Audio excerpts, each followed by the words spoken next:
I think it was a challenge from day one. We all learned the lesson of how difficult these costumes were. The very opening scene, the tunnel scene, I remember we were all on our hands and knees, crying like babies. It was really tough. The weight of the shell with the batteries in, and then the weight of all the servos in the head, and the heat. It was just something it just took time to get used to and acclimatize to, and we all suffered. We all suffered really badly.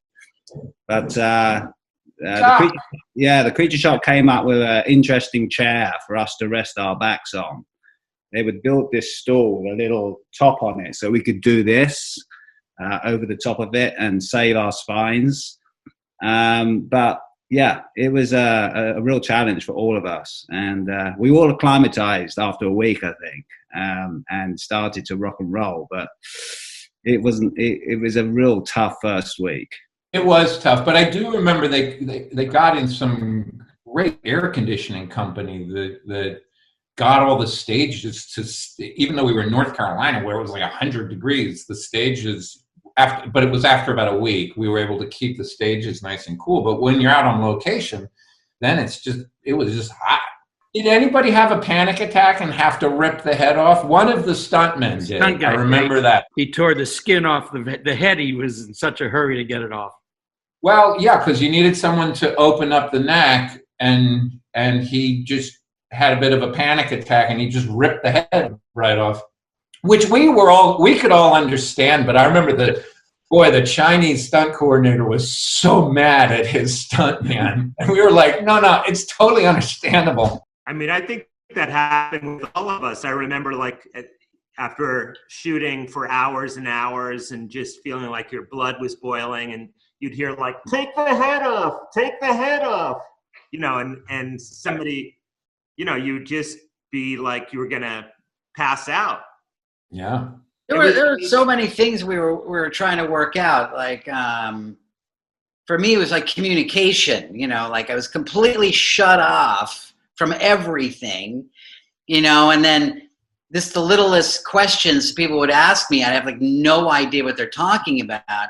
And I just got to the point where I was just like, I'm just going to say yes. Like, we had all these people helping us, and some kid from North Carolina was working as like a PA, was dedicated to me or something.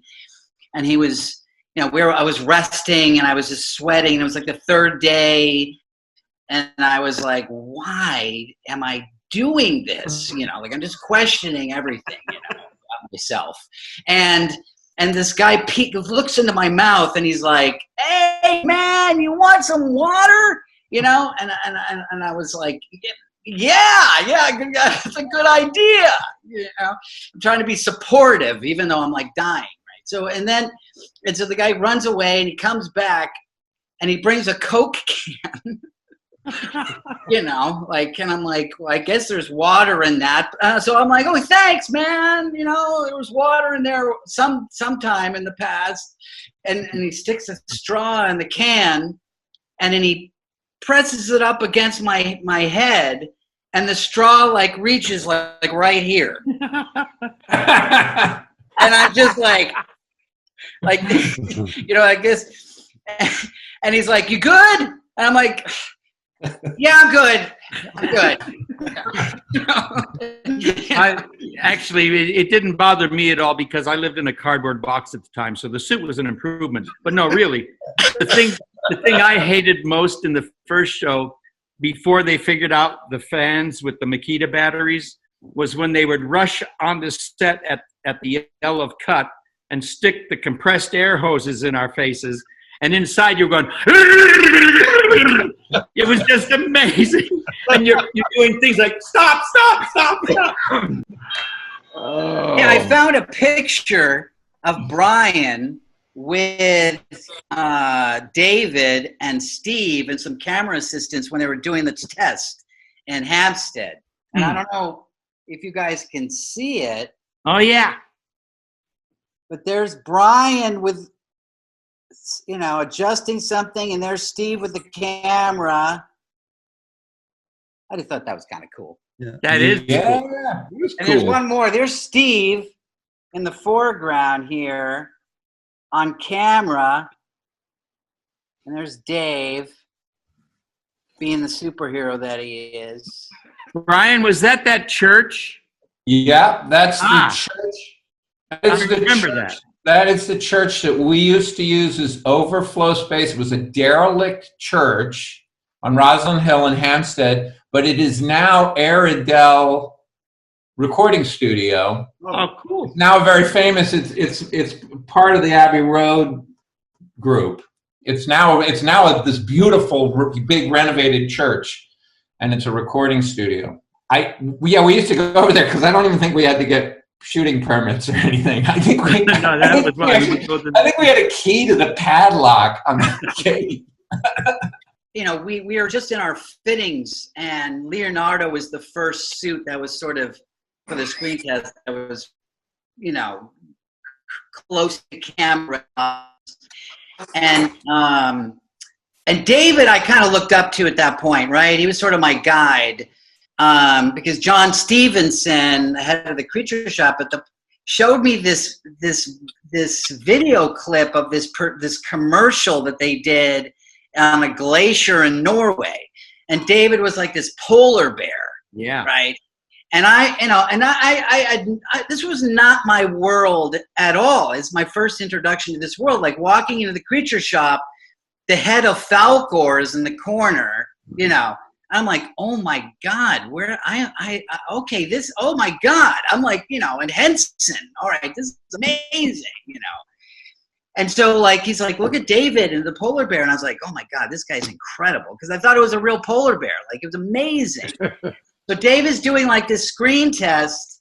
And I was like, oh my God, that's what we're about. That's my future, And so I went up to Dave and I was like, he took the head off, and Dave is there, and I was like, how was that, man? How was that? And Dave, like the professional guy that he is, was like, it totally set me up for disappointment later on, because he was like, oh, it was good. It was okay.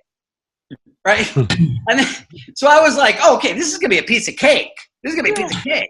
But it wasn't a piece of cake, David. No, but you guys did an amazing job. I came from a creature background, so I was used to suit work, but even I found these suits tough. You couldn't breathe in latex, so you guys did an amazing job, hats off to all three of you. Leaf. We all stuck together. We all helped each other, even psychologically, I remember when we used to get so exhausted on set, you and I, Leaf, had this thing where we would put our heads together and try and suck some energy, whatever was left from each other. Yeah, we were like in this Esalen workshop, we were to survive, we would do all kinds of crazy shit, to just keep our wits. This is the first time I ever met Kevin, right? And and I watched Sesame Street, as an adult. I love Sesame, and Elmo, and I'm like, okay. And immediately you see Kevin's genius, right? When we're doing rehearsals and the blooper reel for Kevin and any character he does is worth gold, right? And he's such a generous person, Kevin, and I miss you. And, but I remember one of the things that would keep me sort of, kind of human is just working with, it's there's something about Kevin and the lightness and the way he took everything, he gave it things such a soul. It kind of reminded me, okay, I'm suffering. And then he would do something just to make you laugh. And that was sort of, sometimes I'd find freedom in doing the character, just working with performers like that. And Brian had this sort of wisdom, this is sort of historic, he's been there for a long time, and his father and his family, so that was also an anchor, working with these people and these puppeteers, that have this history with it. you kind of, that gave me an anchor as well, you know. That got you to, I guess I probably won't die on this project. Yeah, or at least I'll die peacefully. Yeah, actually, I was never fully convinced that I wouldn't die. How were you guys with the performers, with the, you know, they were doing your face, like Josh, you had Dave Greenaway, didn't you? Yeah. Yeah, how did that, because Dave is a character and he's amazing with you know, he's well known for doing the radio control stuff.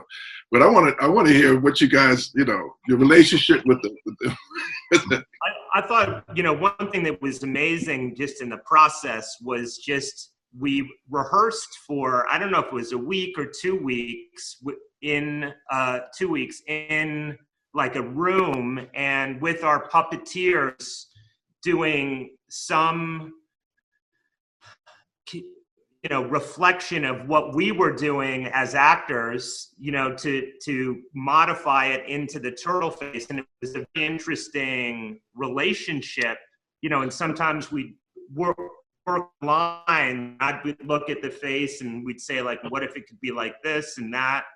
And then we just got into a zone and, you know, we'd be talking to each other inside the head, you know, and it was a crazy relationship to create, you know, a character together. Can I ask you a quick question? Did you guys, when it was all said and done and you saw it, did you think we'd be here 30 years later? Did you think, wow, we got a hit on our hands? when we were watching rushes were like, we were blown away. I've never seen anything like that before. Yeah. You know, and we've done, you know, I've done a couple of movies with Brian, and, you know, yeah, sitting and watching the rushes, I was like, wow. Especially that sequence with the, you know, the board, the rollerboard. I mean, you know, skateboard at the beginning. right. It was amazing, just amazing. I got to say, as long as you're talking sequences, just throw a quick one out here. Steve, one of my favorite scenes of all time, not just in your movie, but in all movies, was that one you did on the special crane with the lighting the candle and coming around Raphael's head. That is one of the most beautiful shots to this day. Oh, thank you. Yeah. Yeah. How many takes was that, Steve? Oh, that must have been about 15, but it was. Yeah, I remember Josh really suffering on that day. I remember we had to do it. It takes a bunch of times because the hand wouldn't, because it was a close up of the hand. Yeah. And sometimes the mechanics of the hands wouldn't work. And then they catch fire. I mean, dude, and then the flame would be like on Splinter's hand, and it's like, well, we can't use that. It looks, he's just burning his hand. And he's not saying anything. This scene was really just a tribute to the creature shop. Yes. And you guys, Kevin and Josh, and everyone in performance, because what I was seeing as we went into the first week of shooting was just incredible. It was like you watching the rushes going, this is great. This is so special. And I care so much about all parts of it. And I said I think it was Brian actually, I said, I'm going to use this snorkel camera, but it goes 2 inches away from them. And he said, well, we've never done that with a puppet. You've never been 2 inches away from, you know, a puppet. It's not real. But I said, it doesn't matter. They feel so real.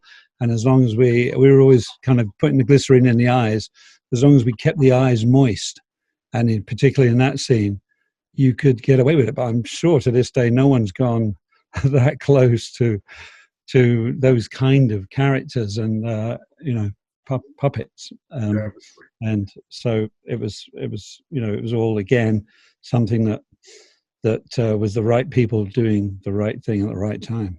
No, that's a really clever shot, but also smart. I also think the darkness of the movie was really good for the turtles and for Splinter. And I know that there was some. I can remember there being feelings from Golden Harvest that this film should be brighter. But honestly, if it was a super bright movie, the creatures wouldn't, the turtles and Splinter just wouldn't have been as believable. It wouldn't have worked. No, it gave that really nice illusion. You know, amazing. You are here because the outside world rejects you.